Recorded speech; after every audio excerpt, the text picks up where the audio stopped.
Shalom à tous, c'est votre frère Dawad. Alors, le mercredi et jeudi, c'était la fête de Purim. Et je vous souhaite tous, avec un peu de retard, une joyeuse Purim. J'espère que chacun d'entre vous se sont envoyé des portions. Parce que c'est ça en fait Purim. On fête notre délivrance et on s'envoie des portions. Des portions, donc des cadeaux. Faites plaisir à vos proches, envoyez-leur des cadeaux. Voilà, ceci est dit. Alors, avant de commencer la vidéo proprement dite, j'aimerais d'abord faire quelques annonces au sujet de Pâques qui aura lieu le mois prochain. Et donc, je rappelle aux frères et aux sœurs que nous avons déterminé 3 personnes qui s'occupent de différents territoires. Donc, le frère d'Okira s'occupe de tous les frères qui habitent en France. Si vous voulez venir, vous pouvez contacter notre frère d'Okira par mail et il vous dira ce qu'il faut faire. Pour ceux qui habitent l'Angleterre et la Hollande, vous pouvez contacter notre frère Allegra, il vous dira également que faire. Et pour ceux qui habitent la Belgique, la Suisse, le Luxembourg ou l'Allemagne, vous pouvez me contacter, je vous dirai également par mail comment faire. Pour ceux qui n'habitent pas les pays dont j'ai cité, vous pouvez contacter la personne de votre choix. Et donc, nous vous recommandons de vous faire connaître afin de pouvoir bien nous organiser et que cela soit une agréable fête pour tout un chacun. Alors, le sujet sera tout simplement la famille, le rôle de la famille, le rôle de l'homme, le rôle de la femme et de Pâques, donc de la Pâques, dans la reconstruction de la nation des Bantous. Ça sera ça le sujet qui sera traité. Donc, nous serons ensemble de midi à 20h. Vous êtes tous les bienvenus. Alors, nous n'utilisons plus Google Plus parce que Google Plus va fermer. Et donc, nous avons transféré notre communauté dans Facebook. Je mettrai le lien en description de la vidéo. Veuillez vous inscrire dans Facebook et joindre le groupe Banyashara, la francophone, qui continue dans Facebook. Et pour ceux qui n'ont pas encore Facebook, c'est tout simplement, il suffit de vous inscrire et de faire la demande. Voilà, je pense que c'en est tout pour les annonces. Alors, le sujet d'aujourd'hui. Je ne sais pas très bien comment je vais présenter cela. J'avais près de 200 pages à synthétiser et à résumer. Et c'est un sujet assez technique. Et donc, j'essaie de prendre les mots les plus simples et de passer le détail, d'être le plus simple et le plus compréhensible possible. J'espère que ça va passer. Donc je disais le sujet d'aujourd'hui, si je devrais donner un titre à cette vidéo, le titre que je pourrais donner, c'est quoi? C'est la parole de Yah et la vérité. Mais quelle parole de Yah? La parole de Yah est la vérité, mais quelle parole de Yah? Ça, si je pouvais donner un titre. Alors, nous allons lire quand même un verset, et je vais lire le même verset dans plusieurs versions des Écritures, de ce qu'on appelle communément la Bible. Comme ça, vous allez comprendre en introduction où je veux en venir. On m'a souvent posé la question, quelle est la version, quelles sont les versions des Bibles qui sont les meilleures, ou bien quelles sont les versions des Bibles que j'utilise. Eh bien, en fin de vidéo, je vous dirai quelles sont les versions des Bibles que moi, j'utilise particulièrement pour étudier et pour vous présenter le fruit de mes études. Alors, nous allons prendre Ésaïe 8.20. Prenons Ésaïe 8.20, je vais prendre dans quelques versions. Je vais commencer par la version seconde. Je prends Ésaïe 8.20 dans la version seconde et vous allez bien lire les différentes versions.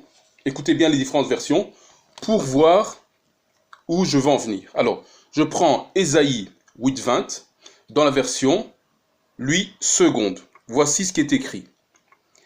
À la loi et au témoignage, si l'on ne parle pas ainsi, il n'y aura point d'aurore pour le peuple. Je reprends. À la loi et au témoignage, si l'on ne parle pas ainsi, il n'y aura point d'aurore pour le peuple. C'était la version Louis II. Maintenant, je prends une autre version, la version Le Semeur. La version Le Semeur,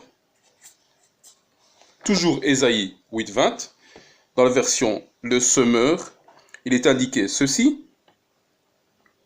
À la loi et à l'acte de l'alliance, si l'on ne parle pas ainsi, pas d'aurore pour eux. Je reprends. À la loi et à l'acte de l'alliance, si l'on ne parle pas ainsi, pas d'aurore pour eux. Ça, c'était la version Semeur. Prochaine version que je vais prendre la version peu connue, bien peu utilisée, Votre Bible. Version Votre Bible que j'ai déjà présentée. Ésaïe 8:20 en version Votre Bible. Il est indiqué ceci. Car il n'y a pas d'obscurité là où il y a... Non, c'est pas ça. Ça, je lis le 23. Excusez-moi, je prends le 20. Pour la loi et le précepte, bien sûr, on parlera selon cette parole pour laquelle il n'y a pas d'aurore. Je reprends. Pour la loi et le précepte, bien sûr, on parlera, selon cette parole pour laquelle il n'y a pas d'aurore. Ça, c'était la version Votre Bible. Je prends une autre version, qui est la version Darby. Toujours Ésaïe 8:20 dans la version Darby. Donc c'est la 4e version que nous utilisons maintenant. Ésaïe 8:20, version Darby, il est indiqué à la loi et au témoignage, s'il ne parle pas selon cette parole, il n'y a pas d'aurore pour lui. Je reprends. À la loi et au témoignage, s'il ne parle pas selon cette parole, il n'y a pas d'aurore pour lui. Ça, c'était la version Darby. Maintenant, je vais prendre une version qui n'est pas en français, mais qui est quand même intéressante. Je prends la version... Avant cela, je vais plutôt prendre une version bilingue. Ici, on a le Tanakh que j'ai déjà présenté, version bilingue français et hébreu. Je vais prendre dans cette version-là. Comme ça, on va voir ce que ça dit. Ésaïe 8:20. Il est indiqué. Tirez-en un enseignement, une leçon. Assurément, on proférera des paroles de ce genre qui n'ont pas une lueur de raison. Je reprends. Tirez-en un enseignement, une leçon. Assurément, on proférera des paroles de ce genre qui n'ont pas une lueur de raison. Ça, c'était la Bible bilingue en hébreu et en français. Alors, maintenant, voilà, donc, comme je vous l'ai pris tout à l'heure, je prends une version anglaise, 8 secondes, pas 8 secondes, pardon, King James, c'est 111, version anglaise, Ésaïe 8:20, je lis.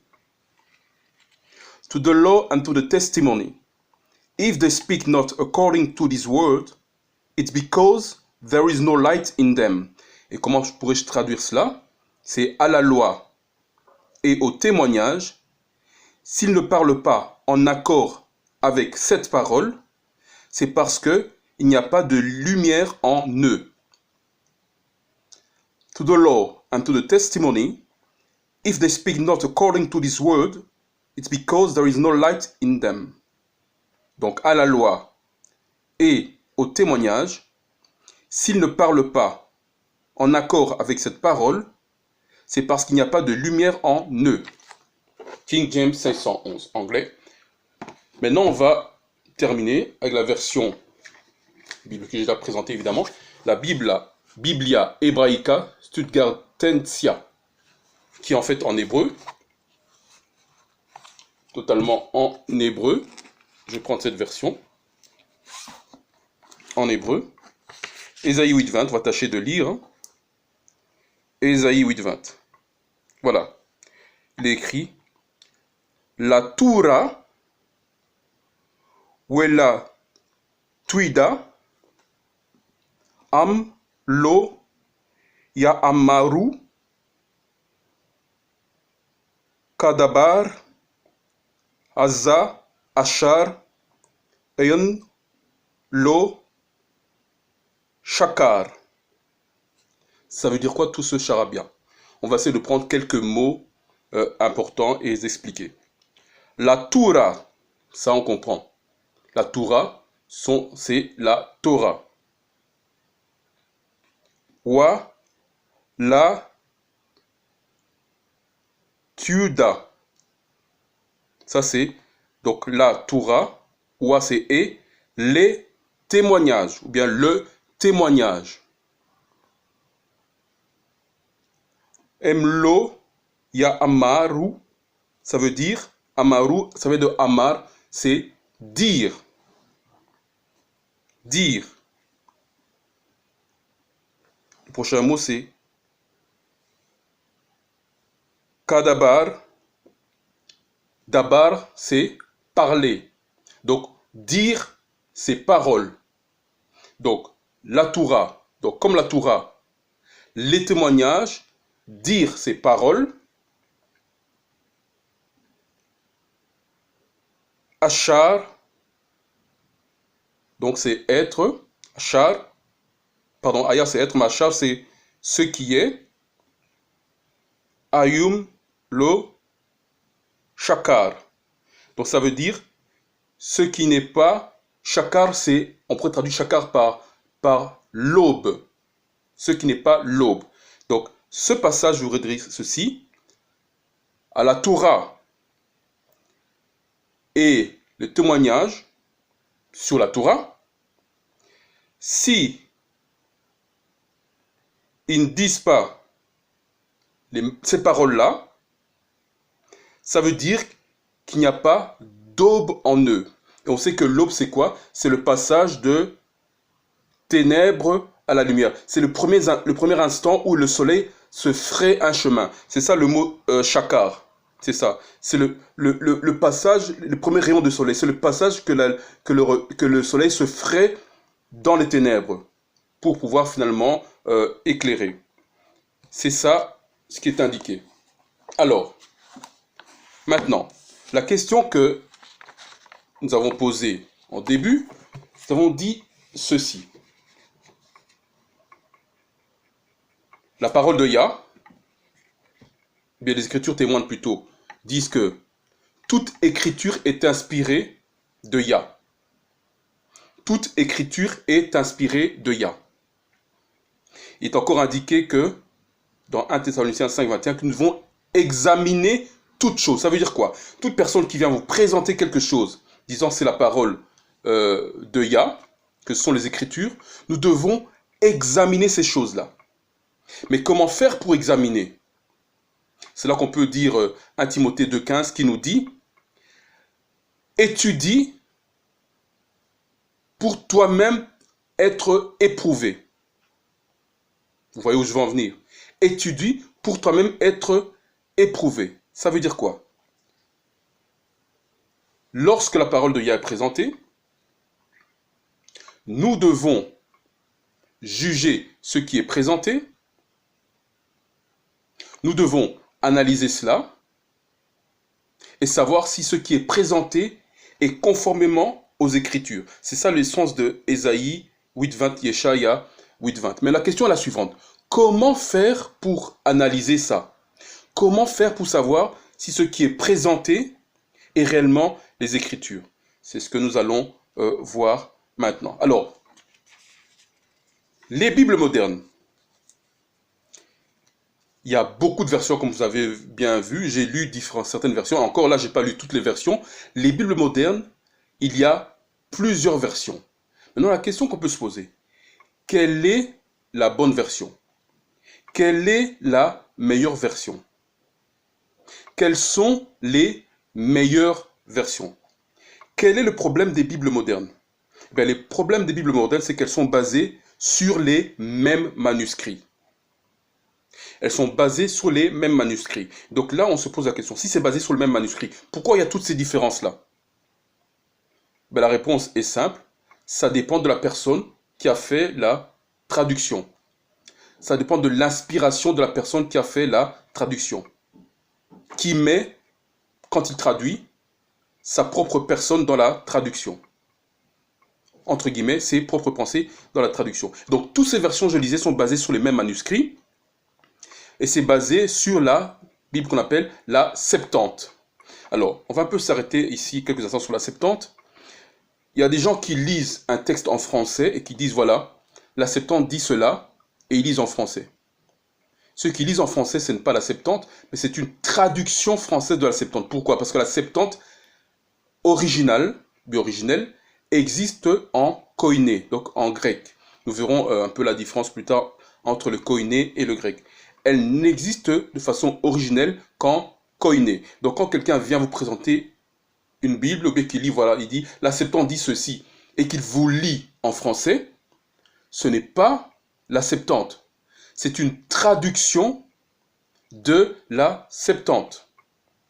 Donc tous ces livres Bible modernes en français sont basés sur le manuscrit de la Septante. Nous parlerons plus tard de la Septante. Je vais juste citer ici. Et ce manuscrit de la Septante, de là, on a tiré deux codex. C'est très connu. C'est le Codex Vaticanus et le Codex Sinaiticus, qui sont les deux codex, on dit, les plus anciens. Alors, qu'est-ce qu'un codex? J'ai pris quelques... je retrouve mon vocabulaire ici. Qu'est-ce qu'un codex? Parce qu'il y a beaucoup de mots techniques. Alors, un codex. Un codex, c'est tout simplement un livre fait de feuilles cousues ensemble dans les temps anciens. Donc quand on vous dit que c'est un codex, c'est quoi? Donc c'est un document antique ancien. Un codex peut pas être quelque chose de récent. C'est un document antique ancien qui est fait de feuilles cousues ensemble, et c'est avant les autres documents. Cousues ensemble sur lesquels les anciens écrivaient. C'est ça un codex. Donc on vous dit qu'il y a deux codex majeurs, le Codex Vaticanus et le Codex Sinaiticus. Toutes nos Bibles francophones, quand je dis toutes, c'est pas toutes, parce qu'on verra qu'il y a 3 Bibles en fait qui ne sont pas basées sur ce codex-là, mais la majorité des Bibles, à l'exception de ces 3 Bibles dont nous parlerons en fin de vidéo, toutes les Bibles, on va dire communément utilisées, sont basées sous le Codex Vaticanus et le Codex Sinaiticus. Nous verrons plus tard, là je ne fais que citer, nous verrons plus tard c'est quoi exactement. Deuxième problème des Bibles. Eh bien, ces Bibles modernes que nous avons, elles sont différentes des Bibles anciennes. Et vous verrez qu'il y a, en fait, en français, il y a 3 Bibles anciennes qui sont les plus proches des textes originaux. Je vais les citer.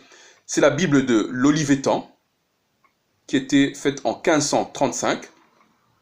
La deuxième Bible, c'est la Bible Martin, faite en 1744.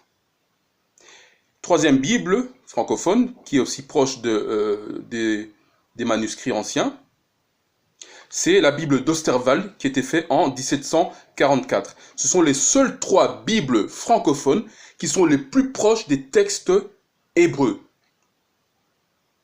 Il n'y en a pas d'autres. Les autres sont faites à partir de manuscrits de la Septante. Et la version que je l'ai eue en anglais, la Bible King James 511, elle aussi, c'est une Bible ancienne qui est faite à partir des textes originaux. Voilà, donc en français, il y a ces 3 Bibles-là qui sont les plus anciennes. Alors, comment se les procurer? Eh bien, cette semaine, j'ai essayé de me les procurer parce que je ne les ai pas en support papier. Ces Bibles, je les ai, notamment la Bible Martin, est disponible en support électronique, donc je l'ai dans mon téléphone, mais j'aurais bien voulu également l'avoir en support papier. Eh bien, j'ai fait les plus grandes librairies de Bruxelles. Elles m'ont toutes dit la même chose. Ce sont des versions anciennes. on ne les produit plus en papier. Donc je continue ma recherche pour essayer de les retrouver en papier. Pour ceux qui les ont bien pu les avoir, eh bien, c'est une très très bonne chose. Gardez-les très très précieusement. Mais c'est pratiquement impossible, ou dire très difficile, de les retrouver en support papier. Et toutes nos Bibles modernes il y a des différences notables avec ces 3 Bibles qui sont proches des manuscrits. Troisième problème des Bibles modernes, elles sont différentes avec des Bibles en d'autres langues. On a parlé notamment de la King James, mais aussi il y a d'autres Bibles en d'autres langues qui sont également été faites à partir des textes originaux. Ça, c'est pour ceux qui parlent par exemple l'italien. Il y a la Bible Diodati. Pour ceux qui parlent l'allemand, il y a la Bible Luther. Pour ceux qui parlent l'espagnol, il y a la Bible Valera. Pour ceux qui parlent le portugais, il y a la Bible Almeida. Ces 4 Bibles sont également des Bibles traduites à partir des textes originaux. Et nos Bibles modernes francophones, françaises, diffèrent de ces Bibles anciennes. Quatrième point. Quand vous lisez les Bibles, on n'a pas fait, mais vous pouvez prendre vos Bibles modernes. Quand vous lisez ce qui est indiqué au début, ils vous disent que c'est basé sur les textes originaux. Et quelqu'un lit ça et dit « Ah ben voilà, c'est fait sur les textes originaux ». Mais il faudrait se poser la question, ça veut dire quoi réellement fait sur les textes originaux? Puisqu'on a dit en introduction, le premier problème, c'est qu'ils sont basés sur le manuscrit de la Septante. Or, la Septante, c'est écrit en quelle langue? En koiné grec. Mais nous savons que les textes originaux n'ont pas été écrits en grec. Ils ont été écrits en hébreu. Ça veut dire quoi? Ça veut dire que la Septante elle-même, c'est une traduction des textes hébreux. Donc quand ils disent dans les Bibles modernes que c'est traduit, la traduction est basée d'après les textes originaux, pour la partie grecque, on verra plus tard qu'est-ce que compose la Septante, pour la partie grecque de la Septante, pas de souci, mais pour la partie qui est censée être en hébreu, l'hébreu n'est pas le grec n'est pas l'hébreu. Donc à ce moment-là, ce n'est pas vrai. Donc c'est une demi-vérité qu'ils disent. Il y a certains textes qui sont des traductions de l'hébreu. Et comme c'est une traduction, ce n'est pas l'original. Voilà les 4 problèmes majeurs de nos Bibles modernes. Alors, qu'est-ce qu'une traduction? Il faut bien qu'on s'entende sur les mots. Ça veut dire quoi traduire quelque chose? Comme ça, pour qu'on parle le même langage. Alors, j'ai pris une définition ici que j'ai écrite. C'est quoi une traduction? Une traduction, c'est quoi? C'est la transposition d'un texte dans une langue vers une autre langue. C'est la transposition d'un texte dans une langue vers une autre langue. Et ça veut dire quoi transposer? Ça veut dire quoi? Ça veut dire, vous avez un texte dans une langue. Ce texte, vous regardez le sens que ce texte a et vous essayez d'expliquer le sens dans une autre langue. Ça veut dire quoi? Vous n'utilisez pas les mêmes mots. Vous n'utilisez pas la même signification des mots, parce que ce sont 2 systèmes différents. Vous n'utilisez pas la même culture. Pourquoi? Parce que ce sont 2 mondes totalement différents. Ce qui est valable dans une culture n'est pas valable dans une autre culture. Et donc, les traductions posent toujours des problèmes. Les traductions posent toujours des problèmes. La Bible, dit-on, d'ailleurs le terme Bible, nous, Banyashara, là, Bantou, devront éviter ce terme Bible. Pourquoi? Parce que lorsqu'on parle de mot Bible, voilà ce que ça veut dire en réalité. Le mot Bible, en réalité, j'indique où j'ai cherché, voilà, ça veut dire texte sacré pour les religions. Or, nous n'avons pas de religion, nous, les Banyashara, là, les Bantous. Les chrétiens ont une religion, les musulmans ont une religion, le judaïsme, c'est également une religion, mais nous, Bantou, Banyashara, nous n'avons pas de religion, nous avons une spiritualité. Nous croyons à la puissance de nos ancêtres Abraham, Isaac et Jacobo. Donc nous, parlons plutôt d'écriture. C'est pour ça les messies disaient « il est écrit ». C'est pour ça aussi les anciens disaient « il est écrit ». Nous avons des écritures, pour être plus précis. Donc, la Bible. Alors, quelle est la différence entre toutes ces Bibles que nous avons lues ici? On va un peu voir qu'il y a dans le christianisme, il y a différents types de Bibles. Il y a les Bibles dites catholiques, il y a des Bibles dites protestantes, et il y a des Bibles dites œcuméniques. Ça veut dire que ce sont à la fois des protestants, des catholiques et les orthodoxes qui se sont mis ensemble pour faire cette traduction-là. Alors, de façon basique, la Bible comprend, et quand je parle de Bible ici, parce que je parle des Bibles qui sont utilisées par les différentes religions.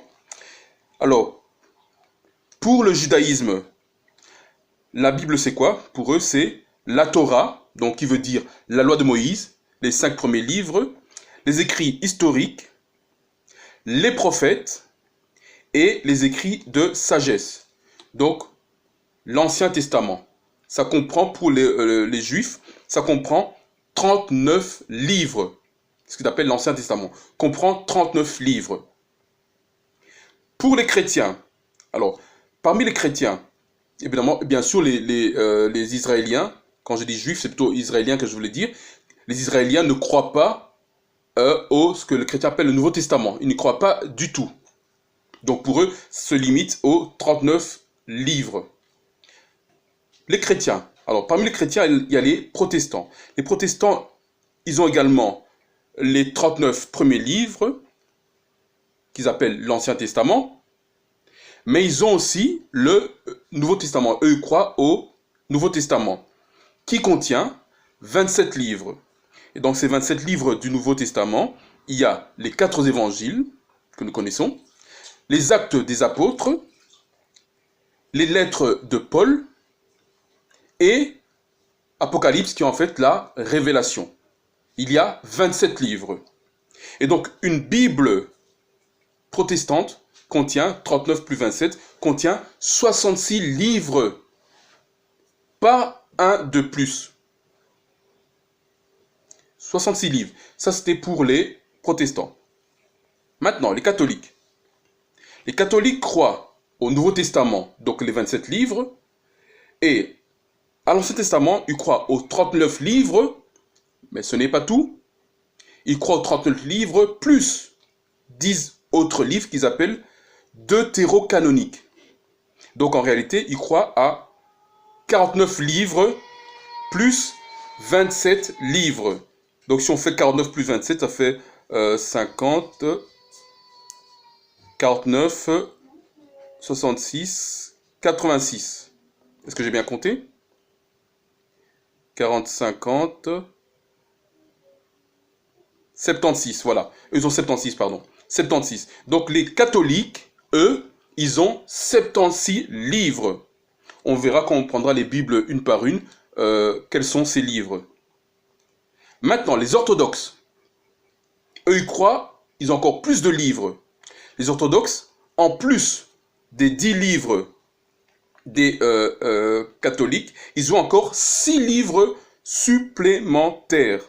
Ils ont 6 livres supplémentaires, donc ça fait 39 plus 6, 45 plus 10, 55, 75, ça fait 82. Ils ont 82 livres, les orthodoxes. Voilà de quoi est composé les différentes Bibles selon les différentes fractions chrétiennes. Alors, qu'est-ce que les livres les 10 livres en plus que protestants, les chrétiens appellent, les catholiques pardon appellent ça deutérocanonique. Que veut dire deutérocanonique? Ça veut tout simplement dire que c'est un canon secondaire. Pour eux, ces livres-là sont peu inspirés, mais ils ont quand même inclus ces livres-là dans la Bible. C'est pour ça qu'ils disent deutéro, c'est un deuxième canon. C'est pas le premier canon. Les protestants, ils appellent ces livres-là apocryphes, et pour eux, ça veut dire ce sont des livres cachés qui ne sont pas authentiques, dont l'authenticité n'est pas établie. C'est ce que les protestants disent, dont l'authenticité n'est pas établie. Voilà. Alors, on voit ici que les Bibles, par toutes ces franges religieuses, sont séparées en deux parties. Il y a une partie qu'ils appellent l'Ancien Testament, et une partie qu'ils appellent le Nouveau Testament. Et les deux parties ne sont pas basées sur le même manuscrit. Ce qui est logique, puisqu'il y a une partie qui est écrite en hébreu et une autre partie qui est écrite en grec. Alors, on va commencer par ce qu'ils appellent le Nouveau Testament. Alors, comme dit en introduction, le Nouveau Testament sont basés sur deux codex. Nous avons vu c'était quoi les codex. Nous le savons que c'est un ancien papier en feuille. Le codex Vaticanus, le codex Sinaiticus, mais il y a un autre codex qui a été également retrouvé, qui est mineur parce qu'il n'y avait pas beaucoup de feuilles qui ont été retrouvées. C'est le codex d'Alexandrinus. Donc en réalité, il y a trois codex sous lesquels c'est basé. On va commencer par le codex Vaticanus. Donc le codex Vaticanus, ça se trouve à la bibliothèque au Vatican de Rome, qu'il aurait été retrouvé, bien été écrit plutôt, au IVe siècle. Au IVe siècle, après le Messie évidemment. Ce codex contient 759 pages. 759 pages. Alors, quel est le problème de ce codex-là? Eh bien, le problème de ce codex, c'est qu'il manque des parties. Notamment, il manque la Genèse, chapitre 1, 1 à 45.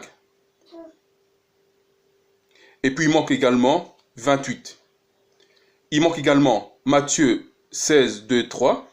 Et il manque l'Apocalypse. Et là, ce n'est que quelques livres que j'ai cités. Il y a également d'autres livres qu'il manque. Donc on voit que ce codex-là, Vaticanus, il n'est pas complet. Il est incomplet.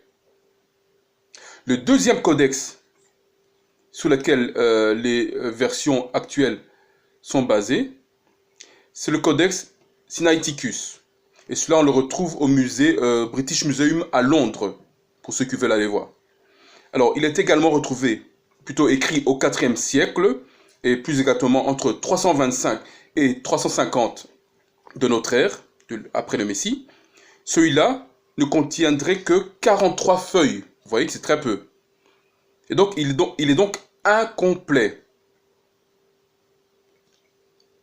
Il est moins incomplet que le premier codex Vaticanus. Le troisième codex, sur lequel nos versions modernes s'appuient, et tous ces codex sont écrits évidemment en koiné grec, c'est le codex d'Alexandrinus, qui est également au musée British Museum à Londres. Alors lui, il a été retrouvé plus tard, il a été retrouvé au 5e siècle après le Messie. Il contient 773 feuilles, écrites en koiné. Alors le problème est le suivant, il manque la Genèse, 14 à 17, il manque Lévitique 6, 19, 23, et il manque Matthieu 1 à 25. Bon, il manque plusieurs autres livres, mais c'est à dessein que je cite souvent la Genèse et Matthieu. Vous verrez plus tard pourquoi. Donc, il manque plusieurs livres.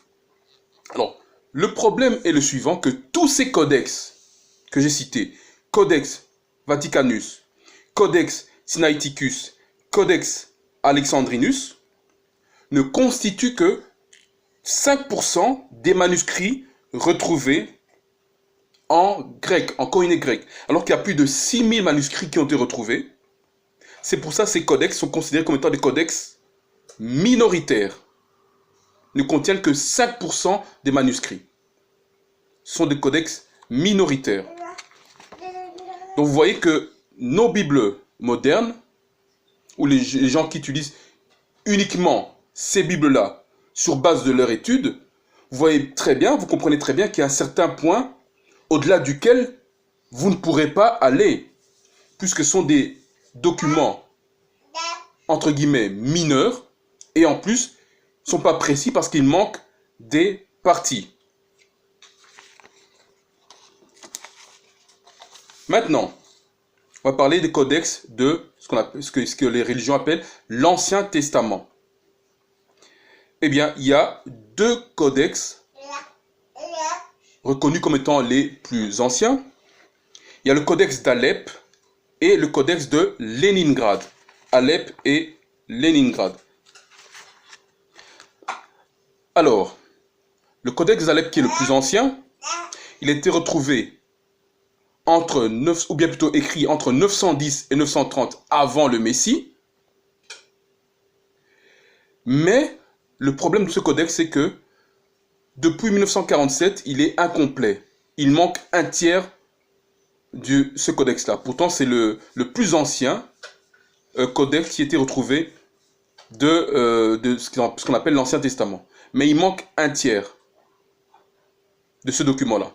Mais heureusement que les copistes avaient recopié ce document et ils ont donné le nom de ce document Codex de Leningrad. Donc le Codex de Leningrad, en fait, c'est une copie du Codex d'Alep qui est le plus ancien. Donc le Codex de Leningrad, lui, il était écrit en 1008, avant le Messie. Et le plus, c'est quoi? C'est qu'il est en hébreu également, en hébreu ancien. Il contient les massors, ou bien les accents, le système de points et de barres. On verra ça plus tard, les massors. C'est une copie précise du Codex d'Alep, qui a été perdu en 1947. Alors, qu'est-ce qu'une copie? Pour qu'on comprenne bien une copie, ce n'est pas une altération. Ce n'est pas une traduction, ce n'est pas une translittération, ce n'est rien de tout cela. Une copie, c'est quoi? C'est une reproduction d'un écrit sans changement, sans aucun changement. Ça veut dire qu'on écrit mot à mot dans le même système. Il n'y a aucune variation. S'il y a A, on écrit A, même si on ne comprend pas le A. S'il y a C, on écrit C. S'il y a 3, on écrit 3. C'est une copie, sans aucun changement. Donc le codex de Leningrad, il est fidèle par rapport au codex d'Alep. C'est donc une copie du codex d'Alep. Et la Bible Hebraica Stuttgartensia que j'ai lue ici en hébreu, c'est le codex de Leningrad, en fait. Donc il y a deux Bibles qui ont été faites sur la base du codex de Leningrad. C'est la Bible que je vous ai lue, la Biblia Hebraica Stuttgartensia. Et il y en a une autre que j'ai sur le support électronique dans mon téléphone. C'est la Westminster Leningrad Codex. Ce sont les deux Bibles en hébreu, puisque le codex est en hébreu, sont des copies, en fait, du codex de Leningrad. Elles sont donc fidèles en hébreu. Elles contiennent la loi et les prophètes. Il n'y a pas d'apocryphe, puisque l'apocryphe, c'est dans la Septante. Et c'est en grec. Voilà pour les codex de l'Ancien Testament et des documents les plus originaux. Voilà. Donc maintenant, ce que nous allons faire, nous allons prendre les différentes Bibles, nous allons voir qu'est-ce qu'elles contiennent, quand elles ont été faites. Comme ça, vous saurez chaque Bible ce qu'il en est, et vous ferez votre choix de façon libre quant à quelle Bible utiliser. Alors on va commencer par la Bible, je vais prendre la Bible seconde parce que c'est pratiquement celle que je n'utilise pratiquement pas. La Bible seconde. La Bible seconde, Louis II. Alors, elle a été écrite en 1874. Elle a été révisée par la suite en 1910. Donc, c'est la Bible protestante par excellence. Elle contient 66 livres. Nous savons lesquels, donc, les 39 livres dont nous avons parlé tout à l'heure de l'Ancien Testament, dans ce qu'ils appellent l'Ancien Testament, et les 27 livres dans ce qu'ils appellent le Nouveau Testament. Elle contient 66 livres et c'est la Bible protestante par excellence. Je n'utilise pratiquement pas cette Bible-là. Deuxième Bible, c'est la Bible Le Semeur. Celle-ci, il m'arrive de l'utiliser. La Bible Le Semeur, elle est assez récente, donc elle a été faite en 1992, cette Bible-là. En 1992. Le plus, entre guillemets, bien, ce pourquoi elle a été faite, c'est qu'elle a été écrite en un français accessible. Donc un français simple. C'est également une Bible protestante, mais une protestante évangélique. Parce que vous avez vu, les évangéliques, pardon, ils aiment prêcher, aller dans les rues, prêcher, convaincre les gens. Et donc pour ça, ils doivent utiliser une Bible qui est très simple, avec un français accessible. Elle contient également 66 livres, donc les 39 livres, plus les 27 livres du Nouveau Testament. Alors là, je vous présente pratiquement que les Bibles protestantes. C'est pratiquement des Bibles que je n'utilise très peu. Après, je vous parlerai de ce que j'utilise. Il m'arrive de lire devant vous et pourquoi je le fais. Alors ici, j'ai une version, la parole vivante. La parole vivante, ça c'est juste le Nouveau Testament, ça s'appelle le Nouveau Testament. Donc il y a les 27 livres. C'est une Bible également protestante. Elle a été faite en 2001 et ici, elle se veut dynamique. Ça veut dire qu'elle rend les mots imagés, que quelqu'un puisse se pousser dans l'action. Voilà pourquoi elle a été faite. Ça, c'est la parole vivante.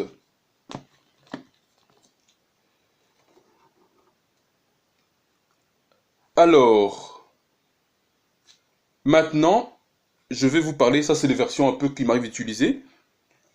Je vais vous parler d'autres Bibles que je n'utilise pratiquement pas, mais que certains d'entre vous utilisent, ou bien se posent des questions sur elles, comme ça vous saurez ce qu'il en est. Il y a la Bible qu'on appelle la parole de vie. Donc je n'ai pas ces Bibles, j'ai pris un document qui parle de ces Bibles-là, parole de vie, ou français fondamental. Alors, le niveau de langage, c'est un français fondamental, donc très très simple, accessible à tous les publics et à les non spécialisés. C'est une Bible interconfessionnelle. Ça veut dire quoi? Mais ça veut dire qu'elle a été faite par des protestants et des catholiques. Donc bien sûr, elle comprendra plus que 66 livres. Donc elle comprend également ce que les catholiques appellent les deutérocanoniques. Les deutérocanoniques, qui sont les 7 livres supplémentaires. Donc il y a Baruch, il y a 1 Maccabée, 2 Maccabées, Sagesse ecclésiastique, il y a Esther, il y a Judith et il y a Tobie. Voilà. Et elle a été éditée en 2000. Ça, c'est la Bible Parole de vie. Alors, il y a une autre Bible qui est la Bible en français courant. Bible français courant, qui, elle, le vocabulaire utilisé, il est contemporain, actuel, donc. C'est également une Bible interconfessionnelle qui a été réalisée par les protestants et les catholiques. Et donc, elle comprend également les 7 livres qu'ils appellent les deutérocanoniques, mais que le protestant appelle apocryphes. Cela a été édité en 1982. La Bible du Semeur, on en a parlé. L'U-Second, on en a parlé également. Dans une autre Bible que je peux vous parler, c'est la Bible de Jérusalem. Alors, le type de français utilisé, c'est un français littéraire et c'est un vocabulaire recherché. Ils appellent ça la Bible des intellectuels. Donc, pour les gens qui ont étudié la théologie. C'est une Bible catholique et donc avec les deutérocanoniques intégrés. Elle a été éditée la première fois en 1956. C'est la Bible de Jérusalem. Alors, il y a également une autre Bible qui est beaucoup utilisée, c'est la Bible Tob, ou bien la traduction œcuménique de la Bible. Tob, traduction œcuménique de la Bible. Alors, le langage utilisé par la Bible Tob, c'est un français littéraire, parfois traduction fonctionnelle. Ça veut dire que traduction pour vous faire comprendre l'idée qui est là. Donc, c'est pas littéral. Alors, c'est une Bible, donc, que je disais, interconfessionnelle, qui était traduite cette fois-ci par 3 branches du christianisme. Non seulement les catholiques, les protestants, mais également les orthodoxes. Elle a été éditée la première fois en 1975. Alors, qu'est-ce que la frange orthodoxe? Les catholiques, nous savons en général, tout le monde sait c'est quoi les catholiques. Ils croient à la Sainte Marie, aux images, aux saints, etc. Les protestants, eux, ne croient pas que Marie a un rôle important et ne croient pas aux images ni aux saints. ils croient plutôt, il y a dans le protestant, il y a plusieurs aussi franges évangéliques, il y a les charismatiques, etc. Mais c'est la même maison protestante. Maintenant, les orthodoxes, c'est quoi? Eh bien, les orthodoxes, c'est plutôt ceux de l'Asie, qui étaient là en Asie mineure, du côté de la Syrie, du côté de l'Europe de l'Est, hein, de Roumanie, Bulgarie, Russie et tout cela. C'est là qu'on trouve beaucoup d'orthodoxes. Alors, ils se disent orthodoxes parce qu'ils se disent que, en fait, ils continuent dans le même sens que les 7 églises créées par les apôtres. Donc, selon eux, il y a les 7 apôtres qui ont créé les 7 églises de ce côté-là, de l'Asie et de ce côté de l'Europe de l'Ouest, et ils sont dans la continuité de ce que les apôtres, de ce que ces 7 apôtres ont créé. C'est ça les orthodoxes. Donc la Bible Tob, c'est la Bible qui réunit les 3 confessions du christianisme. Voilà. Alors, maintenant, je veux vous parler des Bibles que je lis devant vous et pourquoi je les utilise devant vous. Alors, nous avons compris que les 3 Bibles en français les plus précises, c'est la Bible L'Olivetan 1535, c'est la Bible Martin 1744 et la Bible Osterwald 1744. Je les ai en support électronique, mais pas en papier. J'espère que j'aurai ça bientôt. Et donc, par défaut, quand je vous lis un texte sur support papier, j'utilise 2 versions. La première version que j'utilise, c'est la version Darby. C'est la version Darby que j'utilise. Alors, pourquoi c'est celle-là que j'ai choisie, la version Darby, et non pas les autres versions? Ben, c'est très simple. Parce que la version Darby fait une traduction littérale des Écritures. Elle ne fait pas une traduction imagée ou bien fonctionnelle selon l'idée que l'auteur veut faire passer, mais elle fait simplement une traduction littérale. Même quand ce n'est pas compréhensible, ce n'est pas son problème. Elle traduit mot à mot, littéralement. Voilà pourquoi je l'utilise pour lire. Donc la version Darby, c'est une version qui a été faite. Le Nouveau Testament a été traduit en 1859, donc au 19e siècle. Et l'Ancien Testament a été traduit en 1885. Elle contient également, c'est une Bible protestante, hein, donc elle contient également 66 livres. Il y a les 39 livres de ce qu'ils appellent l'Ancien Testament et les 27 livres de ce qu'ils appellent le Nouveau Testament. Donc dans celle-là, il n'y a pas d'apocryphe. Voilà pourquoi j'utilise également la deuxième Bible que je vais vous présenter, que j'ai présentée tout à l'heure, qui est la Bible, votre Bible. Dans celle-là, il y a les livres dits apocryphes ou bien ce que les catholiques appellent deutérocanoniques. Donc, quand je dois lire ces livres qui ont été retirés, j'utilise cette version. Alors, cette version est une version un peu chère, puisqu'elle coûte 85 €.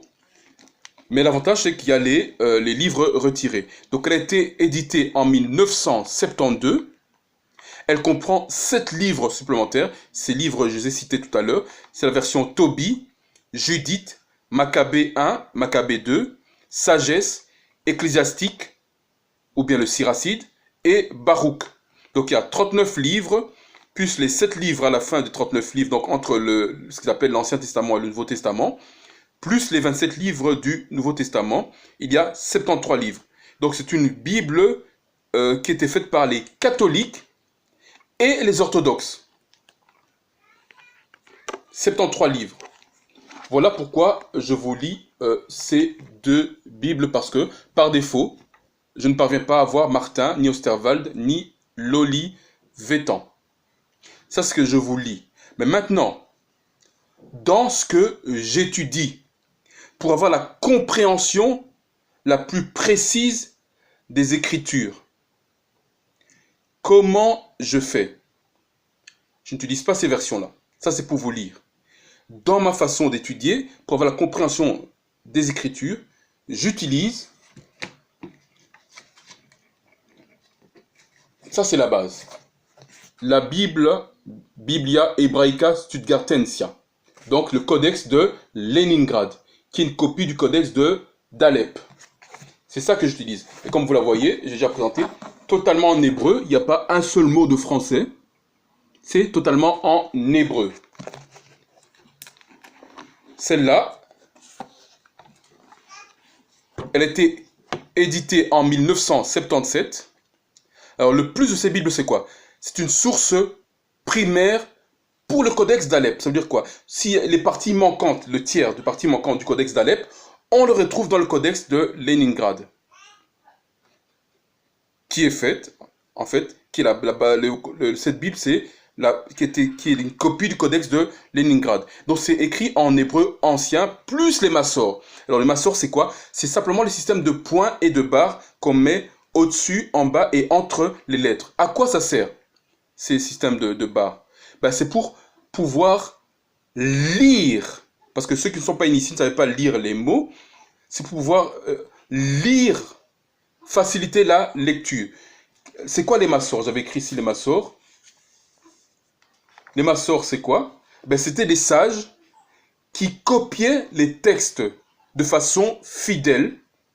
Ça se faisait au temps d'Esdras, parce qu'au temps d'Esdras et de Néhémie, pardon, c'était les Lévites qui s'occupaient de cela, des prêtres. Mais après cela, les massors ont repris ce rôle-là.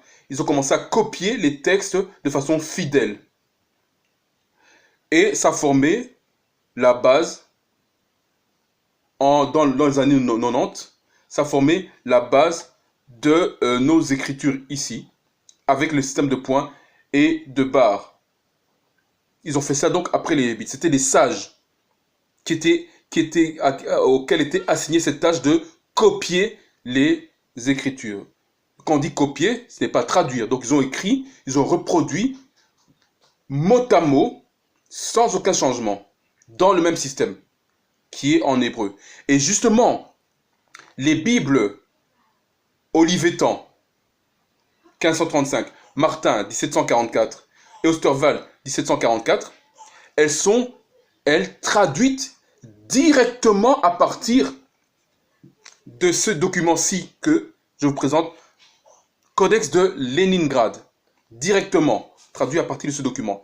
C'est pas comme les autres traduits à partir de la Septante, qui en fait la Septante qui est une traduction de ce document-ci, du Codex de Leningrad. J'espère que c'est clair. J'essaie d'être le plus simple possible. Et donc, comme c'est en hébreu, j'utilise également un dictionnaire que j'ai à présenter. C'est un dictionnaire. C'est pas un lexique, non, c'est un simple dictionnaire avec les mots en hébreu. S'il y a des mots que je ne comprends pas, que je ne connais pas encore, je cherche la définition dans un dictionnaire hébreu. Et comme vous le savez également, l'hébreu contient des lettres. Chaque lettre a sa propre signification. Donc j'utilise ça, le dictionnaire et l'alphabet hébreu pour avoir la signification réelle du mot. Donc vous voyez un peu le travail qui se cache derrière cela. Alors parfois, il y a des commentaires qui sont amusants parce que les gens ne savent pas comment nous procédons, ils ne savent pas les recherches que nous faisons, ils ne savent pas le temps que ça coûte, l'énergie que ça coûte, l'argent même que ça coûte, parce que le codex de Leningrad, la Bible ici, m'a coûté 55 €, uniquement celle-là. Donc ils ne savent pas le prix que ça coûte, et ils pensent que nous venons tout bonnement comme ça, dire des choses que nous n'avons pas recherchées, que nous n'avons pas comprises, que nous disons des choses comme ça pour le plaisir de dire ces choses-là. Non. Nous allons à la source. Nous faisons ce travail d'étude. Nous allons réellement à la source. Nous étudions. C'est un travail sérieux que nous faisons. Alors, ça, c'est ce qui concerne ce qu'on appelle l'Ancien Testament. Alors, pour aller parfois vite, il m'arrive d'utiliser également cette Bible que j'ai à présenter, qui est en fait une Bible bilingue, en hébreu et en français. Et elle a été produite en 1972, c'est le Tanakh, donc il comprend lui uniquement 39 livres. C'est une Bible israélienne, qui comprend 39 livres. Alors, elle coûte assez cher, 40 €, mais ça peut être un bon outil pour aller parfois vite. Donc l'avantage, c'est qu'elle est bilingue français-hébreu. Bible, le Tanakh. Bible Vous voyez ici, publié par les éditions Sinaï, c'est israélien.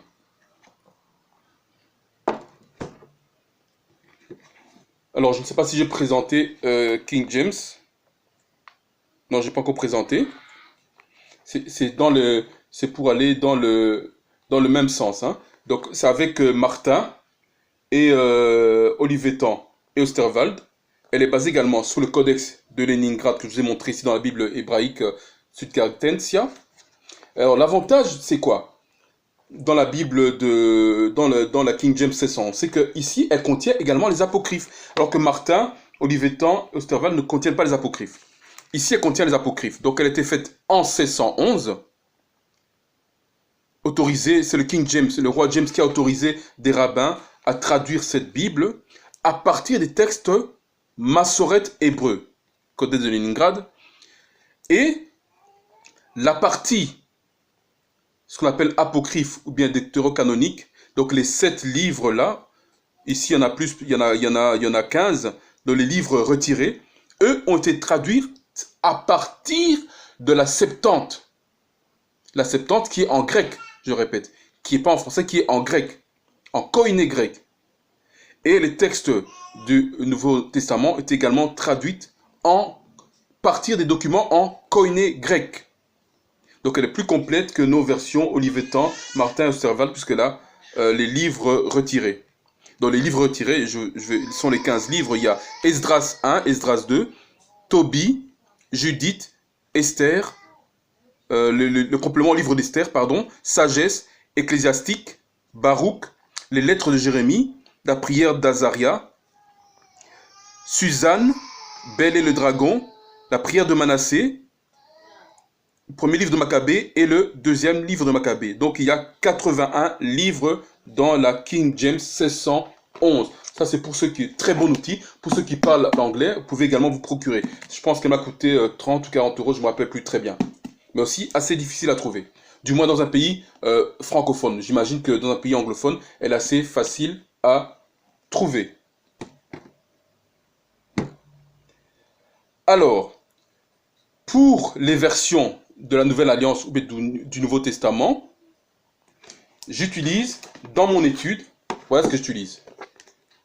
Vous voyez ici, il est écrit A Kainé Diafeke, Akane Diafeke, qui veut dire la Nouvelle Alliance, Nouveau Testament. En grec, ça veut dire quoi? Il n'y a pas un seul mot de français ici. Regardez. Totalement en grec. Si vous pouvez voir, j'ai déjà présenté. C'est totalement en grec. Totalement en grec. Alors, c'est le Nouveau Testament, donc en grec.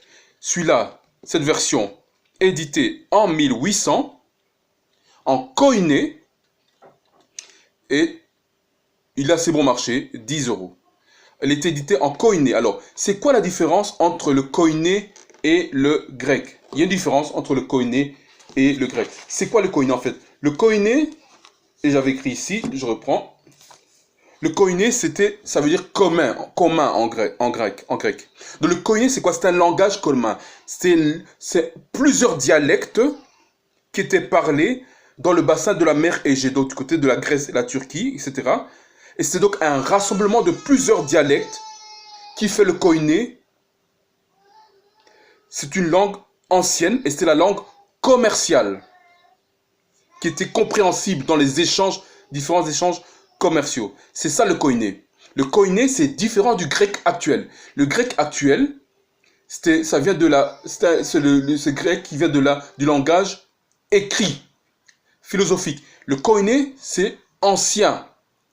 C'est le langage qui était commercial, échangé par les gens qui habitaient cette région-là. C'est pour ça qu'on parle du koiné grec, des Grecs qui habitaient cette réunion-là, cette région de la Turquie, de la mer Égée. Et ça s'écrit en koiné grec. C'est sur base de ça que j'étudie la Nouvelle Alliance.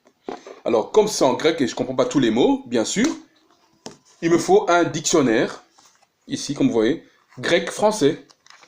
C'est un dictionnaire grec-français qui est là, et je cherche les mots. Vous voyez? Donc la source quoi? Directement en koiné grec, grec ancien. Alors, vous vous rappelez que j'avais dit certains livres dans le codex de Sinaiticus, Vaticanus et Alexandrinus, il manquait des passages, notamment le passage de livre de Matthieu.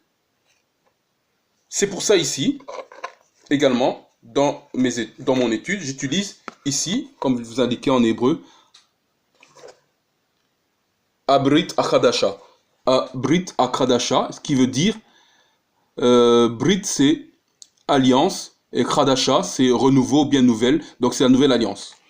Donc c'est le Nouveau Testament en hébreu. Vous voyez ici, il n'y a pas un seul mot de français, c'est en hébreu. Alors quelqu'un dira, oui, mais pourquoi tu as un Nouveau Testament en hébreu? Puisque tu as déjà un Nouveau Testament en grec, c'est écrit en grec dans les codex, ça vient du grec sans koiné grec. Attention, on a retrouvé l'évangile de Matthieu en hébreu. Alors, et il était publié sous forme de livre Shem Tov, mais comme ce document coûte horriblement cher, parce qu'il coûte 800 €, et qui est pratiquement impossible à trouver, je l'ai cherché, j'ai pas pu le trouver, je l'ai en support électronique, donc je l'ai dans mon téléphone, j'ai téléchargé, mais en support papier, je n'arrive pas à le trouver, et il est très cher, 800 €. C'est l'évangile de Matthieu qui existe en hébreu. Il est la version Shem Tov qui était faite, éditée en 1995. Elle est faite en grec, et pas en grec, en hébreu et en anglais. C'est une version bilingue hébreu et anglais. Alors, à défaut d'avoir cela, eh bien, j'ai pu avoir ici le Nouveau Testament totalement en hébreu. Et donc, je peux lire l'évangile de Matthieu en hébreu ici, avec cette version, en tentant de me procurer le Shem Tov. Et donc, celui-ci a été édité en 1966. Il est uniquement en hébreu. Et il est assez bon marché, puisqu'il coûte, c'est accessible, 10 €. Voilà.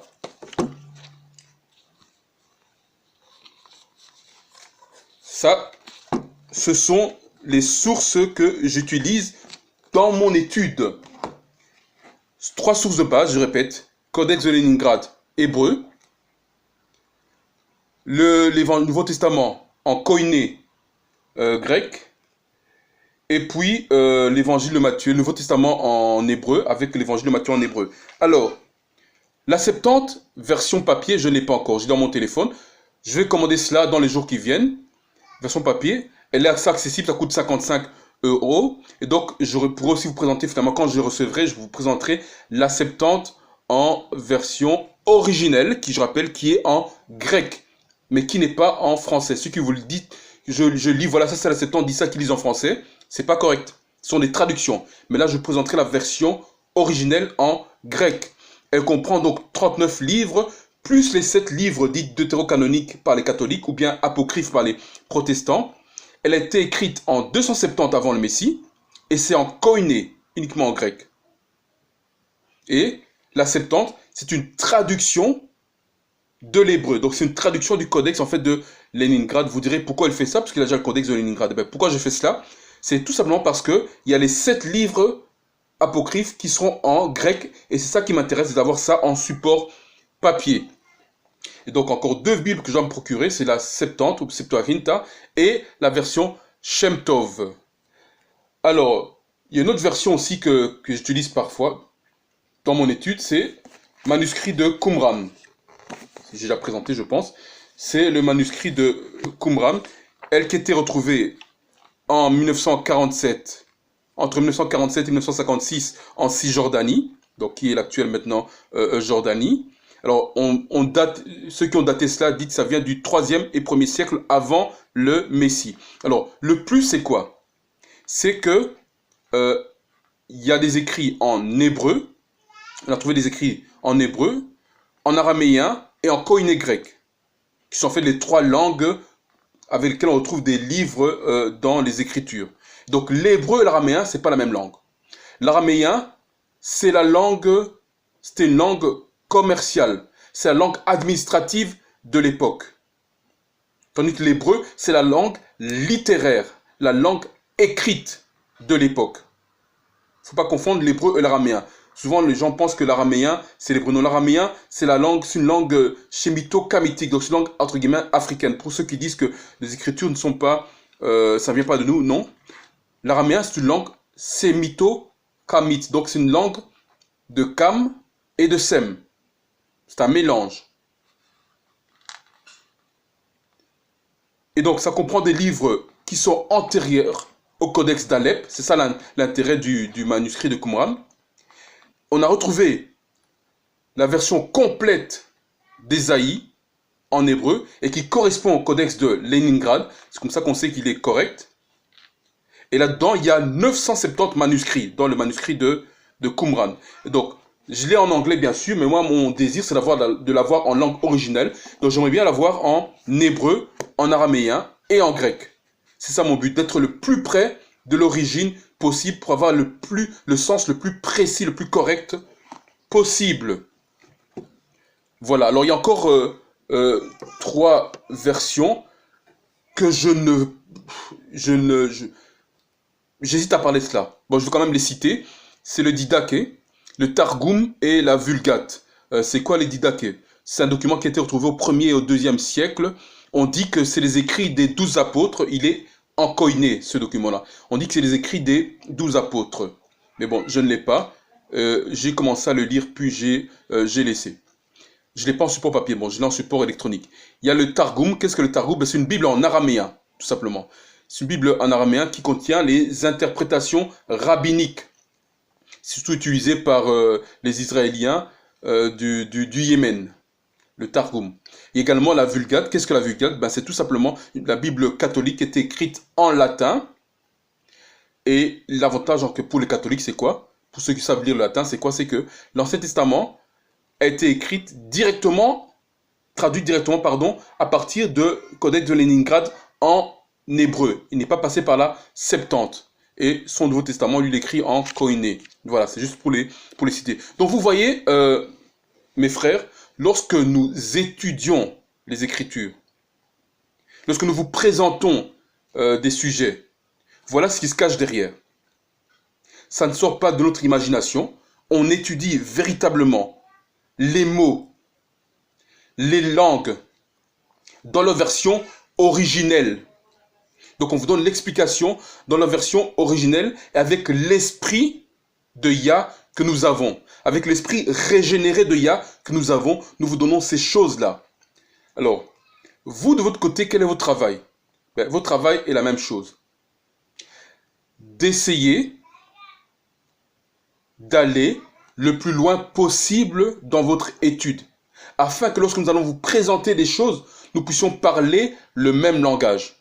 Mais si vous restez uniquement aux versions modernes, et que vous faites tout par rapport aux versions modernes, et que vous commentez uniquement par rapport à votre compréhension des versions modernes, ça nous fait un langage de sourds.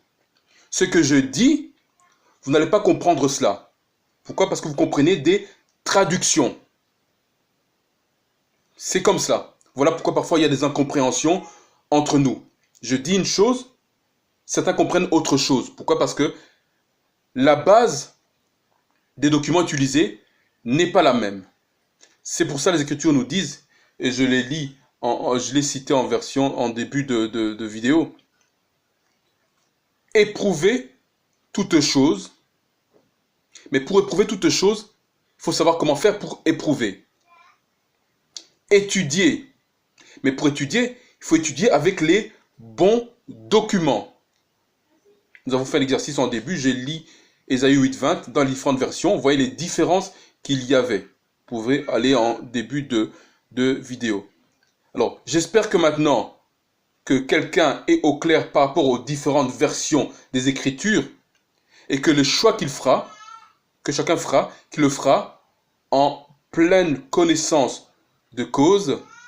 Mais je vous encourage, chacun de nous, de retourner le plus à l'original possible, de faire l'effort d'étudier la langue. Surtout ceux qui enseignent, de faire l'effort d'étudier la langue, d'aller le plus à l'original possible, le plus loin possible. La compréhension est meilleure, l'explication est meilleure. On est le plus proche de la vérité et de l'origine. Voilà ce que j'avais à dire. J'espère que c'était clair pour tous. Alors en conclusion, je dirais que notre base de vie doit être la parole et uniquement la parole et rien d'autre. Parce que nous savons qu'au dernier jour, nous serons jugés par les Écritures. Donc il y a lieu de bien comprendre ces Écritures-là. Yahshua a dit, le ciel et la terre passeront, mais sa parole, autrement dit, les Écritures, et pas dans leur version corrigée ou leur version traduite, dans la version originelle, les Écritures ne passeront pas. Et la base, il a dit, c'est la loi et les prophètes. Ce que j'appelle le Nouveau Testament, bien l'Alliance renouvelée, ce n'est qu'une répétition, un témoignage par rapport à la loi et les prophètes. La base, c'est la loi et les prophètes. J'espère que c'était clair pour tous. Et à tous, je dis Shalom.